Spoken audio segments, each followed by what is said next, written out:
Hello friends, last Sunday பீச்சுக்கு போய் பௌர்ணமி நிலா பார்க்கலான்னு நான், ஜஷுக்குட்டி அவர் எல்லாம் கிளம்பியாச்சு. நிலா மட்டும் இல்லை, நம்ம விஜய் சாரோட வீடியோ தான் பார்த்தோம். நீலாங்கரை பீச்சுக்கு தான் போயிருந்தோம். நம்ம வீட்டிலேருந்து எக்ஸாக்டாக ஒரு 11 கிலோமீட்டர்ஸில் பீச் வந்துடும். சென்னை 1 இங்கே தான் என்னோடய ஹஸ்பண்ட் ஒர்க் பண்ணுற ஆஃபீஸ் இருக்குது. மெமரிஸ்க்காக போகிற வழியெல்லாம் கொஞ்சம் கவர் பண்ணிகிட்டே வந்தேன். சென்னைக்கு வந்த புதுசில் ஆஃபீஸ் ஜாயின் பண்ணி ஒரு 1 வீக் இந்த ஹோட்டலில் தான் ஸ்டே பண்ணியிருந்தோம். எசென்ஷியா ஹோட்டல் ரொம்பவே ப்ரீமியமாக இருந்தது. ஸ்பெசிஃபிக்காக சொல்லணும்னா அங்கே இருந்த ரெஸ்டாரண்ட் ஃபுட்டெல்லாம் ரொம்ப டேஸ்ட்டாக இருந்தது. இது ஆஃபீஸ்க்கும் பீச்சுக்கும் சென்டர் பாயிண்ட்டாக தான் பார்த்து நாங்கள் புக் பண்ணியிருந்தோம். ஸோ தட் அவர் ஆஃபீஸ் போயிருக்கப்போ எங்களுக்கு போர் அடிச்சா நானும் ஜஷுவும் ஆட்டோ புக் பண்ணிவிட்டு பீச்சுக்கு கிளம்பிடுவோம். ஒரே மைனஸ் என்னென்னா அங்கேருந்து ஈஸியாக கனெக்ட் ஆகிற ரோடு ரொம்ப சின்னதாக இருக்கும். டிராஃபிக் ஆச்சுன்னா ரொம்ப டிலே ஆகிடும்.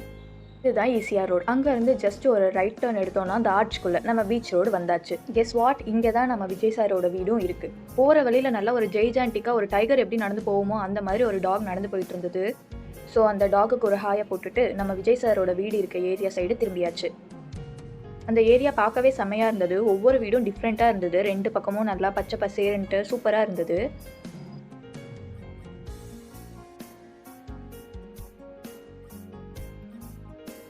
எஸ், இதுதான் நம்ம விஜய் சாரோட வீடு. மோஸ்ட்டாக மற்றவங்கெல்லாம் போயிட்டு வரதுக்கு யூசேஜ்க்கு இந்த குட்டி டோர் தான் யூஸ் பண்ணுறாங்க.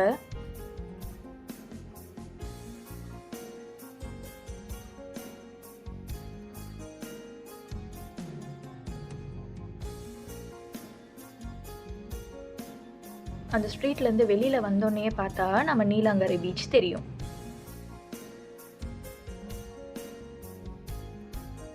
நாங்கள் ஆல்மோஸ்ட் 4:30க்கெல்லாம் போயிட்டோம். அப்போவே நிறையா கூட்டம் இருந்தது.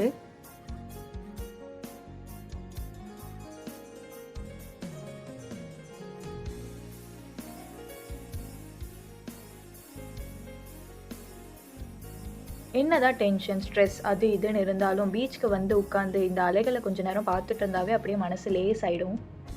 சென்னைக்கு வந்ததுலேருந்து எங்களுக்கு இருக்க ரிலாக்ஸிங் தெரப்பி இந்த பீச் வேவ்ஸ் தான். அங்கேயே நிறையா பேர் சிலம்பம் கற்றுக்கிட்டு இருந்தாங்க. இந்த மாதிரி நான் கம்பு சுற்றி பார்த்ததே இல்லை நேரில். பார்க்கவே ரொம்ப நல்லா இருந்தது. சின்ன குழந்தைங்கள்லேருந்து பெரியவங்க வரையிலும் எல்லாருமே ப்ராக்டிஸ் பண்ணிகிட்டு இருந்தாங்க.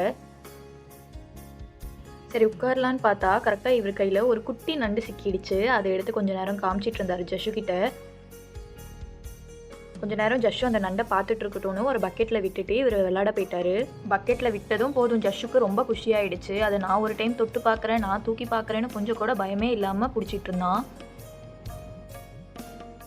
அடுத்து அவர் ஜஷுக்காக பீச் மண்ணிலேயே பூல் கட்டிகிட்டு இருந்தார்.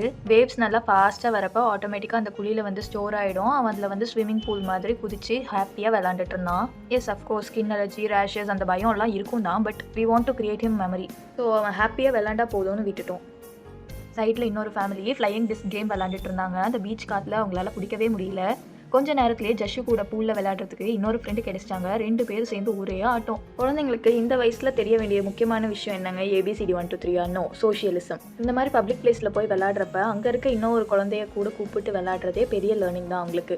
அன்னோன் பர்சனாக இருந்தாலும் எப்படி கைண்டாக இருக்கணும், திங்ஸை எப்படி ஷேர் பண்ணணும், அவங்கக்கிட்ட எப்படி ரெஸ்பான்ஸ் பண்ணணும் அப்படின்னு நிறையா கற்றுப்பாங்க. ஓகே, இதையெல்லாம் பார்த்தோமே. நம்ம மெயினாக இன்றைக்கி வந்தது பௌர்ணமி நிலா பார்க்குறதுக்கு தான். ஆனால் எங்களை டிசப்பாயிண்ட் பண்ணிடுச்சு. ஃபுல்லாக மேகமூட்டமாக இருந்தது. ஆல்மோஸ்ட் 7:30 வரையிலுமே நிலா வரதுக்கான அறிகுறி கொஞ்சம் கூட தெரியல. எப்படியும் வரப்போகிறது கிடையாது, சரி கிளம்பலாம் அப்படின்னு நாங்கள் கரெக்டாக கிளம்பலான்னு எழுந்திருக்கிறப்போ ஒரு புள்ளியாக ஒரு வெளிச்சம் தெரிஞ்சது.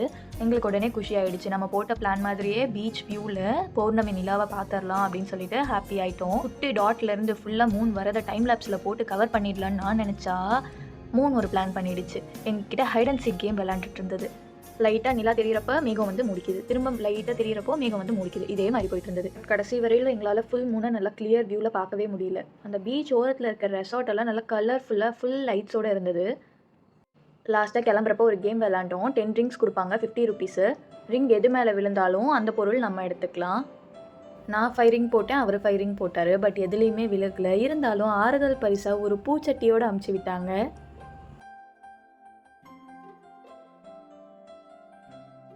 என்னதான் ஃபுல் மூனை நல்லா கிளியர் வியூவில் பார்க்க முடியலன்னு டிசப்பாயின்மெண்ட் இருந்தாலும் பீச்சில் போய் நல்லா பீஸ்ஃபுல்லாக டைம் ஸ்பெண்ட் பண்ணிவிட்டு ஹாப்பியாக வீட்டுக்கு கிளம்பியாச்சு.